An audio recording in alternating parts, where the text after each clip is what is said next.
For them, it is a pleasure to burn. We all know who are we dealing with. Russia is run by men who want to make it a norm, burning lives, destroying cities and villages, dividing people and erasing national borders through war. There is no nation that can stop such war alone.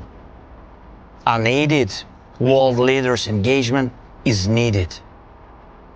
I'm now in Kharkiv, a city in the east of Ukraine, and unfortunately very close to the border on Russia. What does it mean for Kharkiv? A third year of constant terror. More than 1 million of people in this city. And every night and every day, Russian army is shelling the city, mostly with S-300 missiles. These are air defense missiles which Russia employs to terrorize the land. There is not a single district or street in the Kharkiv that hasn't suffered from this regular cruelty. Russia added strikes with guided aerial bombs. Russian aviation comes close to our state border and launches these bombs straight on the city. It is a weapon of indiscriminate destruction. And anyone in any city of the world, from Sao Paulo to Harbin, take this the same way as terror. Just like all other Russian strikes on hundreds of other of our cities and villages.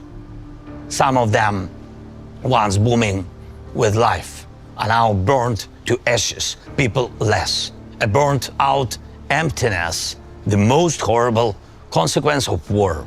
War that we didn't want in Ukraine, that we haven't provoked, and in which Ukraine is defending itself from Russian attempts to seize our resources and territories and destroy our national identity. And the world sees it. Behind me are the books burned down by Russian missiles. It was one of the largest publishing houses in Ukraine. People got injured here. Unfortunately, there are people killed. Temperature of burning here hasn't managed to totally reach for 451 degrees Fahrenheit. But that's what the leaders of Russia need and want, even higher temperatures. And not only on the sovereign territory of Ukraine, Russia is threatening almost all of its neighbor countries. Russia is the only state that captured the nuclear power plant and is openly using it for radiation blackmail. There is nothing that wouldn't become a weapon for Russia, including hunger.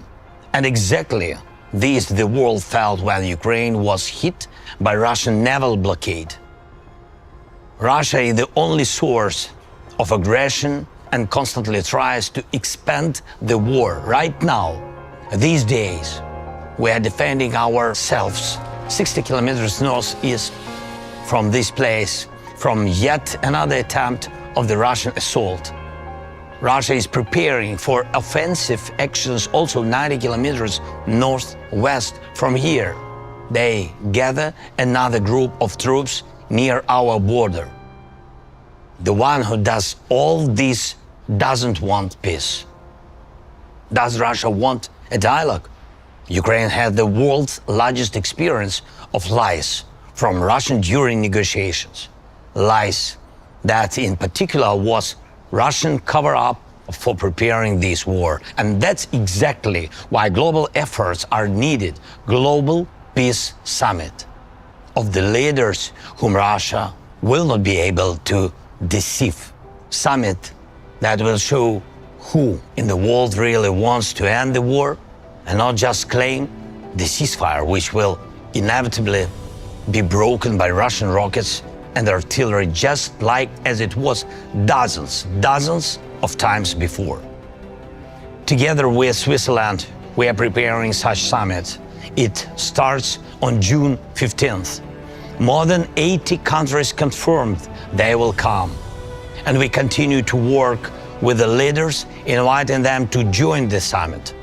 I thank everyone who really helps to bring the peace. And I am appealing to the leaders of the world who are still aside of the global efforts of the Global Peace Summit. To President Biden, the leader of the United States, and to President Xi, the leader of China, we do not want the UN Charter to be burned down just like these books. And I hope you don't want to either. Please show your leadership in advancing the peace, real peace, not just a pause between the strikes. The efforts of global majority are the best guarantee that all commitments will be fulfilled. Please support the Peace Summit with your personal leadership and participation. For all of us, it should be a pleasure to make peace.